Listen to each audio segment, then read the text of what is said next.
అందరికీ నమస్కారం. నా పేరు రమ. నీతో చుంబనమే 12వ భాగం.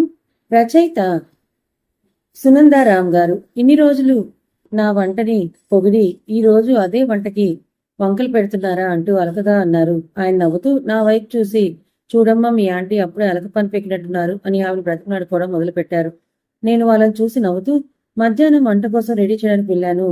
అంకుల్ ఫోన్లో మాట్లాడిన మాటల్ని బట్టి కార్ తీసుకుని వచ్చేవారు రావడానికి సాయంత్రం వరకు సమయం పడుతుందని అర్థమై ఆంటీని బుజ్జగించి బ్రతిమలాడి చివరికి నవ్వించిన అంకుల్ తను కూడా నవ్వుతూ ఏదేమైనా నా రేఖ అలకలో కూడా చాలా ముద్దుగా ఉంటుందని చెప్తూ తన బుగ్గలాగిన అంకుల్ చేతి నెట్టేస్తూ చిరు సిగ్గుగా చాలే ఊరుకోండి అవతల అమ్మాయి చూస్తుందని కూడా లేకుండా అని చిరుకోపంగా చెప్తారు. సర్లేవో నేనేమైనా పక్కనోడి పెళ్ళం బుగ్గగిల్లానా? నా పిల్లం బుగ్గనే కదా లాగింది అంటున్న అంకుల్ మాటలకు అవును అంకుల్ మీరు చేస్తాం తప్పేం కాదు అని చెప్తూ నవ్వుతూ నన్ను చూసిన ఆంటీ ఇంకాస్త సిగ్గుపడతారు. అంకుల్ మీ ఇద్దరిది లవ్ మ్యారేజ్ కదా అని అడుగుతున్న నా మాటలకు ఆశ్చర్యపోతూ అవునమ్మా, ఈ విషయం నీకెలా తెలుసు అని అడుగుతారు ఆంటీ. నేను నవ్వుతూ మీ ఇద్దరి జంటను చూసిన ఎవరికైనా అలాగే అనిపిస్తుంది అని అన్నాను. అవునమ్మా, ఈ నన్ను కాలేజ్ డేస్లోనే ప్రేమించారు. మా ఇద్దరి స్థితిగతులు స్థాయి వేరని మీ అంకుల్ ఇంట్లో ఒప్పుకోలేదు. కానీ మీ అంకుల్ తను సెటిల్ అయ్యే వరకు సైలెంట్గా ఉండి ఆయన నన్ను పోషించుకోగలరు అనుకున్నాక ఇంట్లో వాళ్ళతో మా ఇద్దరి పెళ్లికి ఒప్పుకోమని చెప్పి ఫైనల్గా అడిగారు. కానీ వాళ్ళు అన్నింటికి ఒప్పుకోకపోయేసరికి ఇంట్లో నుండి వచ్చేసి మా ఇంట్లో వాళ్ళు ఒప్పించి పెళ్లి చేసుకుని అమెరికాకి తీసుకెళ్లిపోయారు. అప్పుడప్పుడు ఇండియా వచ్చిన మా అమ్మ వాళ్ళ ఇంట్లో కొన్ని రోజుల నుండి వెళ్లే వాళ్ళం కానీ మమ్మల్ని దగ్గరికి రానివ్వలేదు. మా అబ్బాయి పుట్టిన తర్వాత ఒకసారి ఇండియా వచ్చినప్పుడు వాడిని చూడగానే తమ ఇంటి వారసుని దూరం చేసుకోలేక పైగా అప్పటికే మా మరిదికి జరిగిన యాక్సిడెంట్ వల్ల కుంగిపోయిన మా అత్తయ్య మామయ్య మమ్మల్ని అన్ని రోజులు దూరం పెట్టినందుకు గాను క్షమించమని మా ఇద్దరిని బ్రతిమలాడి తమతో పాటుగా ఇక్కడే ఉండిపోయేలా చేసుకున్నారు అని తమ గురించి చెప్పి నవ్వారు. నేను కూడా వాళ్ళతో అలా మాట్లాడుతూ మధ్యాహ్నం భోజనాలు కూడా చేసేలా చేసి మా పెరట్లోకి తీసుకువెళ్ళి అక్కడే సాయంత్రం వరకు గడిపాము. సాయంత్రం అవుతుందనగా అమ్మ మావయ్య వచ్చారు. ఇంకా నలుగురు మాటల్లో పడితే నేను సాయంత్రానికి స్నాక్స్ టీ రెడీ చేసి తీసుకొద్దామని కిచెన్లోకి వెళ్ళాను. ఇంకా వాళ్ళు నలుగురు కూడా మాటల్లో పడితే నేను సాయంత్రానికి స్నాక్స్ టీ రెడీ చేసి తీసుకొద్దామని కిచెన్లోకి వెళ్ళాను. కానీ బయట మాట్లాడుకుంటున్న వాళ్ళ మాటలు కిచెన్లో ఉన్న నాకు వినిపిస్తున్నాయి. ఆ గది కిటికీ గుండా వాళ్ళు కూడా కొంతవరకు కనిపిస్తున్నారు. కానీ విండో చిన్నదిగా ఉండడంతో పూర్తిగా మాత్రం కాదు. ఆంటీ అంకుల్ తమ గురించి పరిచయం చేసుకుంటూ ఉంటే అమ్మ మావయ్య కూడా తమ గురించి మా ఊరి గురించి చెప్తూ మాట్లాడుకుంటూ ఉండగా ఇంతలో అంకుల్కి కాల్ రావడంతో తామున్న అడ్రస్ చెప్తారు. కానీ అతనికి మా ఇంటికి దారి అర్థం కాలేదేమో అని మా మామయ్య తను తీసుకొని కొన్ని గుర్తులు చెప్తూ మా ఇంటికి ఎలా రావాలో చెప్తున్నారు. ఇంతలో బయట కార్ హార్న్ కొడుతూ ఆగినట్టుగా వినిపించింది. ఆంటీ అంకుల్ ఇంక మేము వెళ్ళొస్తామని చెప్తుంటే అమ్మ మామయ్య కాసేపు ఆగి వెళ్తురు ఉండమని బలవంతం చేయడంతో వాళ్ళైతే కూర్చున్నారు. కానీ బయట ఉన్న కార్ వైపు చూస్తూ బయట మా అబ్బాయి ఉన్నాడు. వాడికి ఒక మాట చెప్పేసి వస్తానని లేస్తున్న ఆంటీని ఆపిన మామయ్య అబ్బాయిని లోపలికి పిలుస్తాను మీరు ఆగండమ్మా అని తనని కూర్చోమని చెప్పి బయటకు వెళ్తాడు. ఇంతలో మా అమ్మ లోపలికి వచ్చి రెడీ అయ్యాయా అని అడగడంతో అయిపోయిందమ్మా, నువ్వు టిఫిన్ తీసుకెళ్లి వాళ్ళకి ఇచ్చేయి, నేను టీ మరగ్గానే తీసుకొస్తానని చెప్పి అమ్మ చేత స్నాక్స్ పంపించి టీ రెడీ చేస్తూ కిచెన్లోనే ఉండిపోయాను. అమ్మ మధు మనుషులు తీసుకురా తల్లి అన్న మామయ్య ఎరుపు వినిపించి నీళ్లు తీసుకొని బయటకు నడిచాను. బయట పెరట్లో ఉన్న వుడెన్ సోఫా మీద అంకుల్ ఆంటీ కూర్చుంటే వారికి ఎదురుగా అమ్మ మామయ్య కూర్చొని కనిపిస్తున్నారు. కానీ ఎవరో కొత్త వ్యక్తి నాకు ఆపోజిట్గా చైర్లో కూర్చున్నాడు. అతని వీపు భాగం కనిపిస్తుంది కానీ అతని ముఖం మాత్రం కనిపించలేదు. అలాగే ముందుకు నడుచుకుంటూ వాళ్ళ దగ్గరికి వెళ్ళిన నాకు మామయ్య మధు ఆ అబ్బాయికి నీళ్ళివ్వమ్మ అని చెప్పడంతో వెనక్కి తిరిగి చూసిన నాకు నా ఎదురుగా కనిపించిన వ్యక్తిని చూడగానే ఆశ్చర్యంతో కళ్ళు పెద్దవై మెల్లిగా ఒంట్లో వణుకు మొదలైంది. అంతే చేతిలో ఉన్న ప్లేట్ కూడా వణకడం మొదలైంది. వాళ్ళంతా నాకు ఆపోజిట్లో ఉండడంతో నా హావభావాలు మరెవరికీ తెలిసే అవకాశం లేదు. కానీ నా ఎదురుగా ఉన్న అతనికి మాత్రం బాగా అర్థమవుతున్నాయి. మొదటగా నన్ను చూసిన అతను కూడా షాక్ తిన్న తర్వాత అతని మొహంలో మెల్లిగా ఒక నవ్వు వచ్చి చేరింది. నన్నే పట్టి పట్టి చూస్తున్న అతని వైపు చూడలేక తలని కిందకు దించాను. హలో మిస్ మధు, వాటర్ ఇస్తారా అని అడిగాడు. అబ్బాయికి నీళ్ళంట ఇవ్వమ్మా మధు అన్న మాటలకు అతని దగ్గరికి నడిచి ప్లేట్ అతని ముందు పెట్టాను నీళ్లు తీసుకోమన్నట్టుగా. అతను గ్లాస్ తీసుకుంటూ మెల్లిగా నా చెవి దగ్గరికి వచ్చి హాయ్ బేబీ, అప్పుడు తప్పించుకున్నావు, ఇప్పుడు తప్పించుకునే అవకాశం లేకుండా నేను నాతో కట్టేసుకుంటా జీవితాంతం అంటున్న అతని వైపు కోపంగా చూశాను.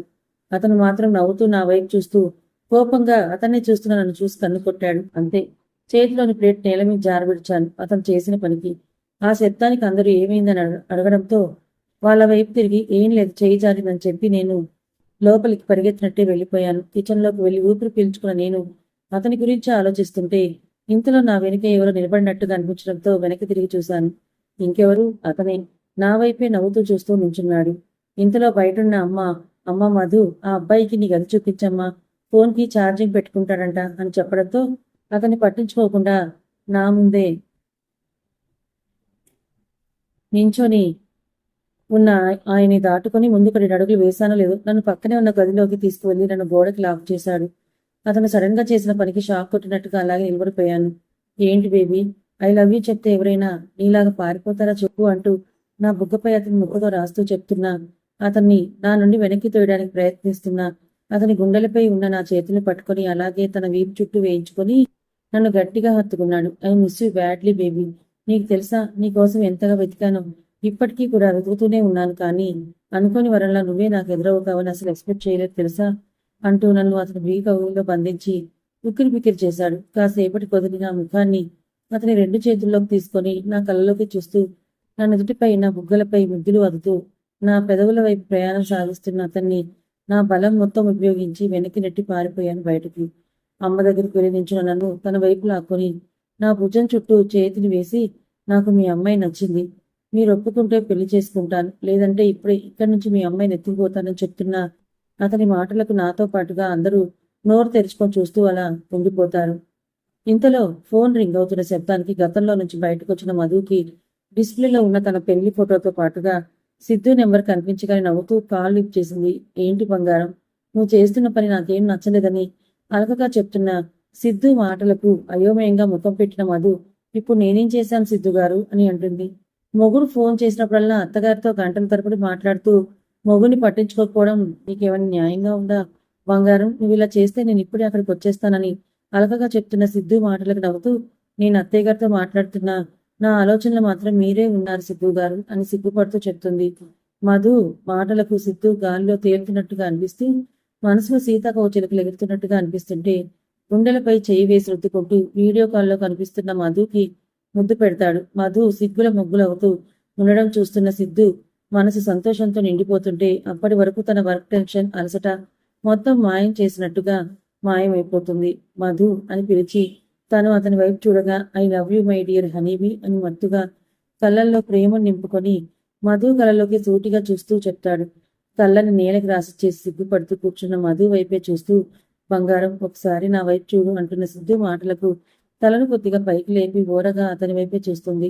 బంగారం, నేను నిన్ను ప్రేమిస్తున్నాననే మాటను ఇప్పటికే ఎన్నోసార్లు చెప్పుకుంటాను చెప్పు అనగానే తెలియదన్నట్టుగా పెదవి విరుస్తున్న మధుతో, మరి నేను నీకు గుర్తు లేనన్ని సార్లు చెప్పినప్పుడు నీకొక్కసారైనా నాతో ఆ మాటను చెప్పాలని అనిపించలేదా బంగారం అంటున్న సిద్ధు మాటలకి వర్తమానం గుర్తొచ్చిందల్లా. నేను మీకు తర్వాత కాల్ చేస్తాను, అమ్మ పిలుస్తుందని అబద్ధం చెప్పి టక్కున కాల్ కట్ చేసి ఆలోచనలో పడుతుంది మధు. నిజమే కదా, నేను సిద్ధుతో ముడిపడిన నా జీవితాన్ని ఎలాగో అనుకరించాలి, తప్పదు కదా, మరి ఇంకా ఎందుకు మా మధ్య ఈ దూరం? సిద్ధు నా మీద చూపిస్తున్న ప్రేమకు నా మనసు ఎప్పుడో అతని వశమైపోయింది. అతని మీద ఉన్న ద్వేషం కూడా ఎప్పుడు ప్రేమగా మారిపోయిందో కూడా నాకే తెలియనంతగా నన్ను అతని ప్రేమతో గెలుచుకున్నారు. సిద్ధు గారు కూడా నా చదువు కోసం నన్ను దూరం పెట్టాలనుకోలేదు. నాకు ఇష్టం లేకుండా నన్ను అతనిలో కలుపుకోవడం ఇష్టం లేక నాకు కూడా అతనిపై ఇష్టం కలిగే వరకు ఎదురు చూడాలి అనుకున్నారని అర్థమైంది. ఒక ఆడపిల్ల మనసు గెలుచుకొని తన ఇష్టంతోనే తనలో ఐక్యం అవ్వాలి అనుకునే వాళ్ళు 100కో 1,00,00,000 ఒక్కరుంటారు. ఆ ఒక్కరిలో ఒక్కడే సిద్ధు. మరి అలాంటి వాడిని అర్థం లేని పగతో అతని కుటుంబం వల్ల నాకు కలిగిన బాధకు అతని బాధ్యను చేసి దూరం పెట్టడం ఎంతవరకు కరెక్ట్ అని నా మనసు అడుగుతున్న ప్రశ్నకు ఈసారి నా మెదడు కూడా సమాధానం ఇవ్వలేక మిన్నుకుండిపోయింది. దాంతో నా ఇన్ని రోజుల మానసిక సంఘర్షణకు సమాధానం దొరికినట్లయింది. తేలికైన మనసుతో సిద్ధు గురించి ఆలోచిస్తూ నా మనసులో కలిగిన అతనిపైన ప్రేమను అతనికి తెలియచేయాలన్న ఆరాటం కలిగింది. నేను అక్కడికి వెళ్ళగానే అతనిపై కలిగిన నా ప్రేమను తెలియచేయాలనుకున్నాను. నేను సిద్ధుకి నా మనసులో మాటను చెప్పగానే ఆనందంతో నన్ను ముద్దులో ముంచెత్తి నన్ను అతని ప్రేమతో నిలువెల్లా ముంచేస్తాడేమో అనిపించగానే కలిగిన సిగ్గుతో నా మొహాన్ని నా 2 చేతుల్లో దాచుకుని సిగ్గుపడడం మొదలుపెట్టాను. ఇంతలో బుజ్జమ్మ అన్న అత్త పిలుపుతో లోకంలోకి వచ్చి ఆమె వైపే చూడగా నా వైపే కళ్ళెగరేసి నవ్వుతూ, ఏంటే కోడల పిల్ల, నీలో నువ్వే సిగ్గున పడి నవ్వుకుంటున్నావు? మా అబ్బాయి చేసిన చిలిపి పనులని గుర్తుకొస్తున్నాయా ఏంటి చీపో అత్త అని చెప్పి అక్కడ ఉంటే అత్తను నాట పట్టిస్తూ నాతో ఆడుకుంటుందని అక్కడి నుంచి ఇంటి వైపుగా పరిగెత్తాను. పరిగెత్తున్న నా వైపు చూసి అత్త నవ్వుకుంటూ మెటుకలు విరవడం చూస్తూనే అక్కడి నుంచి వెళ్ళిపోయాను. దూరం ఇద్దరి మనుషుల్ని శారీరకంగా దూరం చేస్తుంది కానీ మనసుని మాత్రం దగ్గర చేస్తుంది. అలా మిగిలిన రోజులు మొత్తం సిద్ధు గురించి ఆలోచిస్తూ గడుపుతున్న మధు అతనికి ఎప్పుడెప్పుడు తన ప్రేమను తెలియచేయాలా అని ఆతృతగా ఎదురు చూస్తూ ఉంది. ఇక్కడ సిద్ధు తన ప్రాజెక్ట్ పనులు శరవేగంగా జరిపిస్తూ ఎంప్లాయీస్ తో కూడా డే అండ్ నైట్ వర్క్ చేయిస్తూ తను కూడా వాళ్ళకంటే ఎక్కువగా కష్టపడుతూ ప్రాజెక్ట్ ని ఆల్మోస్ట్ చివరికి తీసుకొచ్చాడు. ప్రాజెక్ట్ వర్క్ లో బిజీగా ఉన్న సిద్ధు మధుకి కాల్ చేసి మాట్లాడలేనంతగా బిజీ అయితే ఇక్కడేమో మధు మాత్రం తను కూడా సిద్ధుని ప్రేమిస్తున్నానని రియలైజ్ అయిన దగ్గర నుండి సిద్ధు ఫోన్ కోసం రాత్రి పగలు కళ్ళు కాయలు కాచేలా ఎదురు చూస్తూ ఉంది. కానీ అత్తగారి మాటల ద్వారా సిద్ధు వర్క్ లో చాలా బిజీగా ఉన్నాడని అర్థమై తను కూడా అతన్ని డిస్టర్బ్ చేయాలనుకోలేదు. అలా ఒకరితో ఒకరు మాట్లాడుకోకుండానే మిగిలిన రోజులు గడిపేస్తారు. సిద్ధు ఎడబాటు మధులో కూడా మార్పును తీసుకొచ్చింది. సిద్ధుని చూడకుండానే అతనితో మాట్లాడకుండా ఉండడం ఆ మధుకి నరకంలా తోచింది. అప్పటికి తనకి సిద్ధు ఎందుకు తన కోసం అంతగా ఆరాటపడేవాడో అర్థమై ఇన్ని రోజులు ప్రేమగా అతను తన దగ్గరికి వస్తుంటే తాను దూరం పెట్టి ఎంతగా తప్పు చేశానో అతని మనసుని ఎంతగా బాధ పెట్టి ఉంటుందో అర్థమై మనసు బాధగా మారిపోతుంది. ప్రియా మాత్రం తను ఎంతగా ప్రయత్నించిన సిద్ధు అతని నీడను కూడా ఆమె మీద పండించేవాడు కాదు. వర్క్ విషయంలో సిద్ధుని కలవాలని చాలాసార్లు ప్రయత్నించిన అజయ్ తనే ప్రియకు డౌట్స్ క్లారిఫై చేసి పంపించేవాడు. పోనీ ఇంట్లో అతనికి దగ్గరవుదామన్నా ఒకవైపు ఆద్య, ఇంకోవైపు అంజలి, మరోవైపు సురేఖ గారు ఆమెను సిద్ధు గది వైపుకు కాదు కదా అతని చుట్టుపక్కల కూడా తిరిగినివ్వకుండా కాపలా కాసేవారు. తండ్రి కూతురునిద్దరూ తమ ప్లాన్ పారనందుకు కోపంగా బుసలు కొడుతూ తగిన సమయం కోసం ఎదురు చూస్తూ ఉంటారు. ఎప్పటికైనా తమకు అవకాశం రాకుండా పోతుందా అని గోతికాడ నక్కల్లా ఎదురు చూస్తూ ఉన్నారు. కైలాస్ తన కన్నింగ్ బుర్రకు ఇంకాస్త మేత వేస్తూ సిద్ధు చుట్టుపక్కల ఏదో ఒక వంకత తిరుగుతూ ఉంటాడు. తన వర్క్ లో బిజీగా ఉన్న సిద్ధు అతన్ని పట్టించుకోడు కానీ పూర్తిగా అయితే కాదు. ఓరకంట అతన్ని గమనిస్తూనే ఉన్నాడనే విషయం కైలాష్కి తెలిసిన రోజు ఏమవుతుందో మరి. తన కూతురు అల్లుడికి దూరంగా ఉండడం వల్ల బాధపడుతుండడం చూసిన సునీత గారు మధుని ఇంకొన్ని రోజులు ఇక్కడే ఉండమని అడగాలనుకున్నా అడగలేకపోతారు. మధు ఎక్కడున్నా వాళ్ళిద్దరు సంతోషంగా ఉండడమేగా తనకు కావాల్సింది అని తన మనసులోని మాటలు బయట పెట్టరు. వదిన మరదళ్ళు ఇద్దరూ కలిసి మధుని తన అత్తగారింటికి పంపించడానికి కావాల్సినవన్నీ తమ శక్తికి మించి సమకూర్చి మధు వద్దని వారిస్తున్నా సరే తనకి నచ్చ చెప్పి అందరికీ బట్టలతో పాటుగా పిండి వంటలు, రకరకాల పచ్చళ్ళు, తమ ఊర్లో పండే కాయలతో పాటుగా తమ పొలంలో పండిన బియ్యం బస్తాలను కూడా పంపిస్తారు. మధు తన బట్టలని సర్ది పెట్టుకుని సిద్ధు కోసం ఎదురు చూస్తూ అతని ఫోన్ ఎంతకీ కలవకపోతుంటే తన అత్తగారికి కాల్ చేస్తుంది. సునీత గారు సిద్ధు మాత్రం కాస్త బాధగా, అమ్మా మధు సిద్ధు నిన్న నైట్ ఆఫీస్ పని మీద ఫారిన్ వెళ్ళాడమ్మా. తను రావడానికి కూడా వారం రోజులు సమయం పడుతుందని నీతో చెప్పమన్నాడమ్మా. సిద్ధుని నీకు కాల్ చేద్దామని అనుకున్నాడట. కానీ అర్ధరాత్రి వేళ నీకు ఫోన్ చేసి డిస్టర్బ్ చేయడం ఎందుకని నన్ను నీతో చెప్పమని చెప్పాడు. అలాగే నేను తీసుకురావడానికి విజయ్ అక్కడికి వస్తున్నాడు, తనతో కలిసి రామ్మా అని చెప్పి పెట్టేస్తారు. ఎందుకు సిద్ధు గారు ఇలా చేశారు? మీరు నాకే కాల్ చేసి విషయం చెప్పుకుంటే బాగుండేది కదా. మీరు వస్తారేమో అని మీకోసం ఎంతగా ఎదురు చూస్తున్నానో మీకు తెలుసా?